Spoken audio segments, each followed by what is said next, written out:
We need a roadmap, and we're going to go into Glasgow with a lot of pronouncements, a lot of headlines. I'm more worried about what comes next. How do we actually achieve what it is we're announcing, and how do we get there? And to her point, which I fully agree with, we have had standardization. There's remarkable progress being made in the private sector and private sector-led efforts, but now we need to continue that process, and we need to actually implement what we're saying we're going to do. The public sector needs to be a partner and not an obstacle, and in some instances, they can be an obstacle. So we want to partner with the public sector. We don't want to be the climate police. We can't do that, but the private sector is leading, and I think we will. We just need a pathway forward.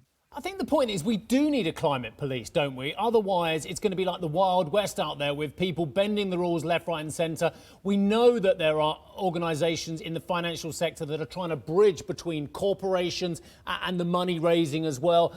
Goodness me, GFANZ is making some really big progress, which is basically the Glasgow Financial Alliance for Net Zero as well. But all these contribute together. We do need a police force, someone policing this. Who's going to take on that role, Tim?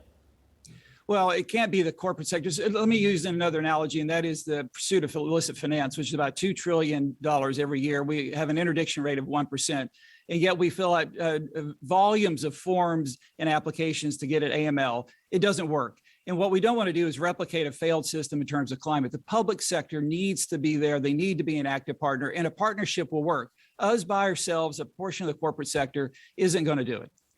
Fiona, do you want to respond to that as well about the private sector having to police itself? It's just not going to cut the mustard? No, private sector cannot police the private sector. We need a regulatory body that will fix the rule of reporting and fix what good looks like. And the problem is that in terms of climate, we have 20 years to change and to decrease our GHG emissions. So it's a huge task, and it's a challenge which is so huge, and we haven't managed to do it in the last 20 years just relying on corporate goodwill. So there will be a need for state to step up and give a direction which is more precise on what we need to do. State by state, jurisdiction by jurisdiction, or something meaningfully global, Fiona? Oh, meaningfully global, because that's the problem. At the end, we deal with global companies, we deal with global flows. So it needs to be simple and transparent and coherent.